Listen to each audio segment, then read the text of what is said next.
हल्दीघाटी युद्ध के असली विजेता महाराणा प्रताप थे। प्रोफेसर चंद्रशेखर ने किया ऐतिहासिक खुलासा बताते चले कि महाराणा प्रताप की पुण्यतिथि पर आजमगढ़ के हरिऔध कला केंद्र में महाराणा प्रताप सेना द्वारा आयोजित राष्ट्रीय सम्मेलन पराक्रम में इतिहास के पन्नों को पलटने वाली एक नई बात सामने आई। उदयपुर, राजस्थान के ख्यातिलब्ध शिक्षाविद प्रोफेसर चंद्रशेखर शर्मा ने अपने शोध के आधार पर यह दावा किया कि हल्दी घाटी का युद्ध अकबर ने नहीं बल्कि महाराणा प्रताप ने जीता था। उनके इस खुलासे ने सम्मेलन में उपस्थित सभी लोगों को आश्चर्यचकित कर दिया। सम्मेलन में मुख्य अतिथि के रूप में प्रदेश के कारागार मंत्री दारा सिंह चौहान ने कहा कि महाराणा प्रताप का व्यक्तित्व युवाओं के लिए एक अद्वितीय प्रेरणा स्रोत है। उन्होंने कहा कि महाराणा प्रताप का जीवन हमें राष्ट्र के प्रति समर्पण और त्याग की भावना सिखाता है। उन्होंने यह भी कहा कि विजय प्राप्त करने के लिए सबको साथ लेकर चलना होगा। यही भगवान राम और महाराणा प्रताप ने किया था। प्रोफेसर चंद्रशेखर शर्मा ने अपने व्याख्यान में महाराणा प्रताप के जीवन और उनके संघर्षों पर विस्तार से प्रकाश डाला।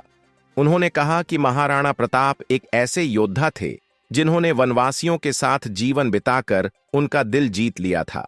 उन्होंने हल्दी घाटी युद्ध से जुड़े कई अनछुए पहलुओं को भी उजागर किया।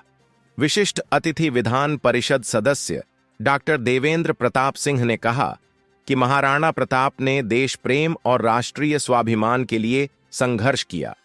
उन्होंने कहा कि महाराणा प्रताप एक चरित्रवान योद्धा थे जिन्होंने कभी महिला और बच्चों पर हाथ नहीं उठाया और निहत्थे शत्रुओं पर वार नहीं किया। विधायक डॉक्टर केतकी सिंह ने कहा कि पीढ़ियों को अकबर को महान बताया गया जो हमारी शिक्षा की कमी थी। उन्होंने कहा कि हमें उन लोगों का तिरस्कार करना चाहिए जो देश के तिरंगे का सम्मान नहीं करते। उन्होंने माता पिता से अपील की कि वे अपने बच्चों को मोबाइल से दूर रखकर महापुरुषों के जीवन से परिचित कराएं। पूर्व सांसद संतोष कुमार सिंह और राम मनोहर लोहिया आयुर्विज्ञान संस्थान लखनऊ के निदेशक डॉक्टर सीएम सिंह ने भी महाराणा प्रताप के कृतित्व और व्यक्तित्व पर अपने विचार व्यक्त किए। भाजपा नेता अखिलेश मिश्र गुड्डू ने बताया कि उत्तर प्रदेश का संस्कृति विभाग नरौली तिराहे पर महाराणा प्रताप की भव्य मूर्ति लगवाने के लिए तैयार है। कार्यक्रम संयोजक महाराणा प्रताप सेना के राष्ट्रीय अध्यक्ष विजेंद्र सिंह ने अतिथियों का स्वागत किया और सेना द्वारा किए जा रहे कार्यों की जानकारी दी। कार्यक्रम की अध्यक्षता एडवोकेट शत्रुघ्न सिंह और संचालन डॉक्टर ईश्वर चंद्र त्रिपाठी ने किया। लोक गायक बादल सिंह और आराधना सिंह ने वीर रस से ओतप्रोत गीत प्रस्तुत किए। जादूगर राम राठी ने अपनी कला का प्रदर्शन किया। दर्शकों को मंत्रमुग्ध करने के साथ हैरत चलाता है, अपना फौजदार बनाता है, अपना कोई चौकीदार बिठाता है, उस क्षेत्र पर अपना अधिकार करता है और उस जमीन के पट्टे जारी करता है। तब वहां पर ऐसा कुछ भी नहीं मिला और जो ताम्रपत्र बता रहे हैं कि वहां पर सारा अधिकार प्रताप का था, तो उसके बाद में मैं मानता हूं कि जिन्होंने राजस्व हिस्ट्री पर काम किया है वो वैसे इतिहासकार भी मौन हो गए। उनको लगा कि राजस्व रिकॉर्ड के आगे हम नहीं बढ़ सकते। और फिर मानसिंह को जो सजा मिली है, आप समझिए हल्दी घाटी का जो युद्ध लड़ने के लिए जो आया है और 5 गुनी सेना है। जितनी सेना हल्दी घाटी में प्रताप की उससे 5 गुनी सेना जो है वो मुगल सेना है, जिसके ऊपर इतना खर्चा किया है अकबर ने। उसके प्रति ये नाराजगी आप देखिए कि उसको फर्जंद की उपाधि थी मानसिंह को। बेटा, फर्जंद यानी अर्थ होता है बेटा, तो अकबर जिसे बेटा कहता था उसको ये सजा दी जा रही है हल्दी घाटी के बाद में कि आपको 6 महीने तक शक्ल नहीं बतानी है। 3 महीने नहीं, 6 महीने तक आपको शक्ल नहीं बतानी है। तो ये चीजें बताती है कि हल्दी घाटी के युद्ध में मुगल सेना की पराजय हुई थी और महाराणा प्रताप की विजय हुई थी।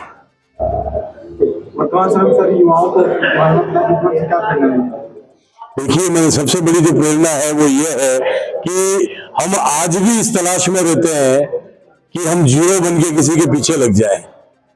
हम एक बनने की कोशिश नहीं करते। आप एक बन गए तो जीरो पीछे लगते हुए चले जाएंगे। प्रताप के समय में भी आप देखें कि सारे जितने शासक थे सबने अकबर की अधीनता स्वीकार कर ली थी। लेकिन प्रताप एक बने और उसके पीछे जीरो लगते रहे। आज हम प्रताप को याद करते हैं, इसलिए याद कर रहे हैं 500 सालों के बाद में, कि अगर वो भी जीरो बन के गुलामी शुरू कर देते, वैसे ही शासक बन जाते जैसे दूसरे थे, तो आज युवा पीढ़ी के लिए सबसे बड़ी चीज जो है कि उनको हमेशा अपने संकल्प शक्ति उनके अंदर होनी चाहिए, कि जो इच्छा शक्ति है वो निश्चित रूप से उनके अंदर और संघर्ष करने का मादा होना चाहिए। अच्छा, इस सब दुख को देखने छुपाया का। गया, इसमें किसका दोष है? देखिए कि दोस्तों, सत्य को पहले बात तो ये कि कभी सामने लाया ही नहीं गया, हिम्मत नहीं होनी चाहिए। ठीक है, और लाने के बाद में तो छिपाया जाता है, लाने के बाद छिपाया जाता है, लेकिन जब उससे प्रकट ही नहीं होने दिया गया तब छिपाने की चीज तो बाद में आ रही है। पहली बार ये मेरे शोध के माध्यम से ये चीजें प्रकट हुई, जिनको, क्योंकि 500 सालों से जो चीजें जमी हुई है, सोचिए कि 500 सालों से जो चीजें जमी हुई है कि हल्दीघाटी का युद्ध प्रताप हारे थे, अब उसको इतिहास में बदलना, गेम चेंज करना, गेम चेंजर का नाम दिया मुझे मीडिया ने, कि गेम चेंज करना, कितने लोगों से मुझे लड़ना पड़ा होगा, कितने तर्क मुझे देने होंगे। इतिहास में बिना एविडेंस के आधार पर कोई भी चीज मान्य नहीं होती है। आज आईएएस के जो बच्चे कंपटीशन दे रहे हैं, वो भी मैं मानता हूं कि चंद्रशेखर को पढ़ते हैं हल्दीघाटी के रेफरेंस में, उनको पढ़ना पड़ता है। पहले तो ये पढ़ के आईएएस बनते थे कि हल्दीघाटी हारे थे, आज ये पढ़ करके आईएएस बन रहे हैं कि हम हल्दीघाटी जीते थे। ये मैं मानता हूं कि मेरा सौभाग्य है। चलिए सर, आपके अफसोस मुगलों को हमेशा हीरो बनाया गया और हमारे देश के वीरों को हमेशा दबा के रखा गया, ऐसा क्यों? ये तो इतिहास। देखिए कि जब जो ताकत में होता है वो अपने अनुसार उन चीजों को डालता है। इतिहास बनाता है। जब तुर्क ताकत में थे उन्होंने अपने अनुसार डाला, जब मुगल ताकत में थे उन्होंने अपने अनुसार डाला, सिर्फ प्रताप को नहीं डाल पाए।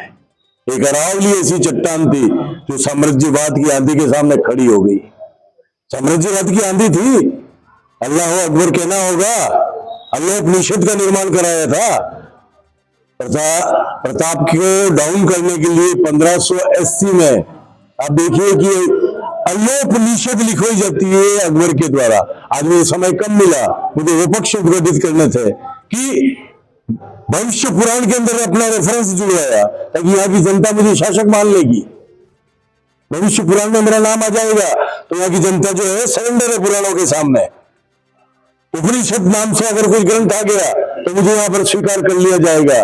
ऐसे हथियार भी साथ में चल रहे थे, उनके बीच में वो प्रताप ने न तो उस अल्लोपनिषद को माना न उस भविष्य पुराण को माना, और सामने उस विदेशी शासक को भगाने के लिए अरावली की तरह से बीच में डट करके खड़े हुए। तो आज वैसे लोगों की जरूरत है, तब जाकर के जो है वो सिलेबस, वो सिद्धांत, वो शिक्षा, वो जो हमारा जो पाठ्यक्रम है वो ठीक होगा।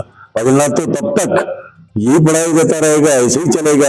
आप जिम्मेदार किस किस को ठहराओगे, किस किस को ठहराओगे? मेरा ये मानना है कि ऐसे लोग जब सामने आगे आएंगे, ऐसे लोगों को आगे लाया जाएगा निश्चित रूप से, तब शायद आपको इतिहास को कोसने की जरूरत नहीं पड़ेगी। सर, इतना आपको साहस मिल रहा है, इसके पीछे क्या आपका आत्मबल है? मैं इसके पीछे दो चीजें मान करके चलता हूं कि मैं खुद प्रोफेसर हूं 28 साल से। हमारी भी जो दौड़ होती है बड़े बड़े पदों को प्राप्त करने की होती है, और आप विश्वास नहीं करेंगे कि इस स्वाभिमान और स्वतंत्रता के लिए, सच्ची बात के लिए लड़कर के अभी तक मैंने 17 ट्रांसफर अपनी नौकरी में खाए, सिर्फ इसके लिए क्योंकि मैंने कह रखा है कि तुम्हारी जो रेवड़ियां हैं वो मुझे नहीं चाहिए। मैं बिना लोभ के और बिना भय से अपना जीवन जी रहा हूं। इसके अंदर लोभ भी नहीं है, मुझे कुछ प्राप्त करना है कि मुझे मेरा ठाकुर परमात्मा जो मुझे देगा वही मुझे चाहिए, इसके अलावा किसी का दान, मुझे दक्षिणा नहीं चाहिए। और जब इस तरह की चीजें आपके प्रेम के द्वारा आगे आती है, आपके बीच में जब आता हूं तो प्रसन्नता होती है। मैं नहीं चाहता हूं कि वो चीजें जो हो कि हम सत्य को छिपा करके, कुछ नाटक करके, कुछ आर्टिफिशियल बन के, क्या फर्क पड़ता है कोई किसी पद पे रहा या नहीं रहा। लेकिन समाज के अंदर कोई ऐसा काम खड़ा करके चला गया। प्रताप आज क्या करके गए 500 सालों के बाद में? प्रताप ने कौन सा धन दौलत माया बांट दी थी बताइए आप? सोने की असर तो मुगल शासक बांट रहे थे, प्रताप ने तो नहीं बांटी। प्रताप ने क्या बांटा? प्रताप ने चरित्र बांटा, स्वतंत्रता बांटी, स्वाभिमान बांटा, आपको आत्मसम्मान दिया। आज उन चीजों की कदर है, और लंबे समय तक कदर जो है उन चीजों की रहती है हमेशा। निर्मला थापर जो आपने बताया ऐसे इतिहासकारों ने, देखिए कि ऐसा था कि मुझे जो प्रेरणा मिली वो मैंने मंच में साझा की कि जब मैं बच्चा था और जब वो पाठ पढ़ाया जाता था, और उसमें मुझे देख के लगा कि ऐसा हो नहीं सकता। और जब मैंने इतिहास में शोध में देखो, पीएचडी जो होती है उसमें आप कोई भी हाइपोथेसिस पहले बना नहीं सकते कि साहब हमारा जो है कि यही लक्ष्य है। जब मैं उस फील्ड में गया तो मुझे कुछ कॉपर प्लेट्स जो हैं, ताम्रपत्र जो हैं, वो राजस्व रिकॉर्ड कहलाता है, और इतिहास के अंदर प्राइमरी सोर्स के रूप में उन कॉपर प्लेट्स को माना जाता है, और उससे बड़ा प्रमाण कोई भी दूसरा नहीं होता है। उसके आधार पर जब राजस्व के पट्टे प्रताप के नाम के हैं, वहां का टैक्स प्रताप को जा रहा है, वहां की जमीन के पट्टे प्रताप इशू कर रहे हैं हल्दी घाटी के, वहां सिक्का प्रताप का चल रहा है, वहां पर जनता जो है आदेश प्रताप का मान रही है। भाई किसी के जीतने की निशानी क्या होती है? किस तरह से आप उसको देखते? निश्चित रूप से प्रयागराज की धरती पे महाकुंभ का जो ऐतिहासिक जो कैबिनेट की बैठक होगी, निश्चित रूप से उसमें ऐतिहासिक फैसला लिया जाएगा। अगली बार भी जब महाकुंभ में जब माननीय योगी आदित्यनाथ जी के नेतृत्व जो हमारे इस प्रदेश के यशस्वी मुख्यमंत्री हैं के नेतृत्व में कैबिनेट की बैठक हुई थी, तो गंगा एक्सप्रेस जैसे महत्वाकांक्षी योजना का शुभारंभ हुआ। और फिर मुझे लगता है कि माननीय मुख्यमंत्री जी के निर्देश में जो कुंभ में 22 तारीख को 11 बजे सवेरे जो बैठक होगी हमारी कैबिनेट की, निश्चित रूप से माननीय मुख्यमंत्री के द्वारा, उस कैबिनेट के द्वारा बहुत ही ऐतिहासिक कोई निर्णय लिया जाएगा, ये मुझे पूरा भरोसा है। आज महाराणा प्रताप जी की पुण्यतिथि मनाई गई, आपने सचिव के रूप में आप क्या संदेश देना चाहेंगे जनता को? और बाकी महाराणा प्रताप की जयंती के अवसर पर, उसकी स्मृति के अवसर पर इस कार्यक्रम के माध्यम से और आप मीडिया के माध्यम से मैं बधाई देना चाहता हूँ।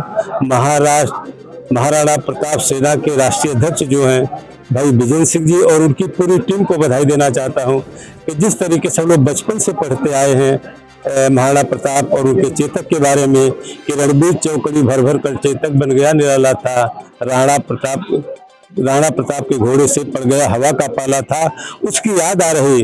और मुझे तो मैं तो बचपन में मैं कभी जो छोटा था, आज से 40-45 साल पहले मेरे, अब इस पर हालांकि मीडिया में नहीं कह सकता, लेकिन जरूर है कि ये संदेश से महाराणा प्रताप जी के इस कार्यक्रम से गया है कि अगर हमें आगे बढ़ना है तो सारे लोगों को समेट करके, गरीब, बेबस, लाचार सबको एक साथ लेकर के ही हम किसी कामयाबी के मंजिल पे पहुंच सकते हैं।